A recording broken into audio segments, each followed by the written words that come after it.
வணக்கம் நண்பர்களே, welcome to movie critic channel. இன்னைக்கு நம்ம பார்க்க போறது ஈவில் டெட் படப்புகழ் சாம் ரைமி இயக்கத்துல வெளிவந்திருக்கிற சென்ட் ஹெல்ப். ஒரு கம்பெனியோட முதலாளிக்கும் அவரோட எம்ப்ளாய்க்கும் இடையே இருக்கிற ஈகோ ஒரு தீவுல எப்படி கொடூரமா மாறுது அப்படிங்கிறது தான் படமே. வாங்க ரிவ்யூக்குள்ள போலாம். படத்தோட கதை அப்படின்னு பார்த்தா, படத்துல டைலன் ஓ பிரையான் ஒரு கம்பெனியோட முதலாளியா இருக்கிறாரு. அவருக்கு கீழே படத்தோட ஹீரோயின் ரெச்சல் மெக்காடம்ஸ் ஒரு எம்ப்ளாயியா வேலை செஞ்சுக்கிட்டு இருக்கிறாங்க. ஒரு நாள் இவங்க ரெண்டு பேருமே பிளேன்ல போய்கிட்டு இருக்கும்போது அந்த பிளேன் கிராஷ் ஆகுது. இவங்க ரெண்டு பேருமே ஆள் நடமாட்டமே இல்லாத ஒரு தீவுல மாட்டிக்கிறாங்க. படத்தோட ஆரம்பத்துல இவங்க ரெண்டு பேருமே உயிர் பொழைக்கிறதுக்கான சர்வைவல் பண்ணாலுமே நாட்கள் போக போக கம்பெனியில இருக்கிற அந்த பாலிடிக்ஸ் ஆண் ஆதிக்கம் அப்படின்ட்டுன்னு ஈகோ தலை தூக்க ஆரம்பிக்குது. இதுக்கப்புறம் டைலன் ஓ பிரையான் தன்னுடைய ஆதிக்கத்தை காட்ட இதுக்கு எதிரா ரெச்சல் மெக்காடம்ஸ் தன்னுடைய கட்டுப்பாட்டை இழந்து ஒரு கொடூரமான சர்வைவரா மாறுறாங்க. இதுக்கப்புறம் அந்த தீவுல இருந்து தப்பிச்சது யாரு, படத்தோட கிளைமேக்ஸ்ல காத்துக்கிட்டு இருந்த அதிர்ச்சி என்ன அப்படின்னு சொல்றதுதான் படத்தோட மீதி கதையே.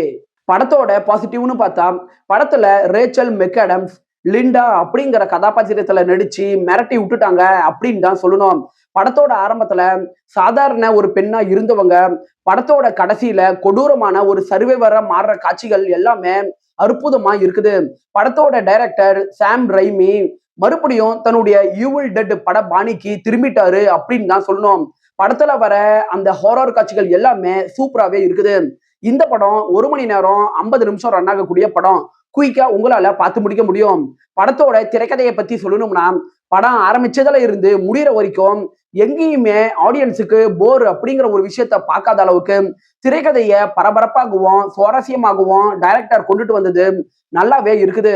படத்தோட பெரும்பாலான காட்சிகள் ஒரு தீவுல நடக்கிற மாதிரி தான் கொண்டுட்டு வரப்பட்டிருக்குது. ஸோ அந்த தீவோட அழக சினிமோட்டோகிராஃபிக் மூலமா கவர் பண்ண விதங்கள் நல்லாவே இருக்குது.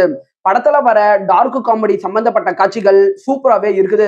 படத்துல ரேச்சல் மெக்காடம்ஸ் மற்றும் டைலன் ஓ பிரையான் இவங்க ரெண்டு பேத்துக்கும் இடையே வர அந்த டைனமிக் படத்தோட பெரிய முதுகெலும்பா இருக்குது.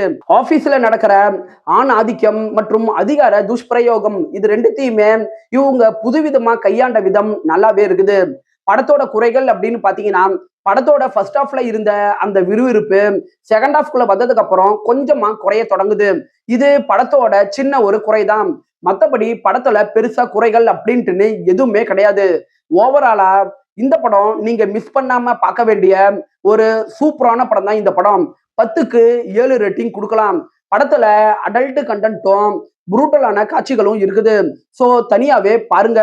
இந்த படம் ஒரு ஹைலி ரெக்கமெண்டட் படம் அப்படின்ட்டுன்னு நான் சொல்லுவேன். என்னுடைய ரிவ்யூ உங்களுக்கு பிடிச்சதுன்னா மறக்காம லைக் பண்ணி சப்ஸ்கிரைப் பண்ணுங்க. நான் அடுத்து போடக்கூடிய வீடியோஸ் மற்றும் ஷார்ட்ஸ் உங்களுக்கு உடனே வரும்.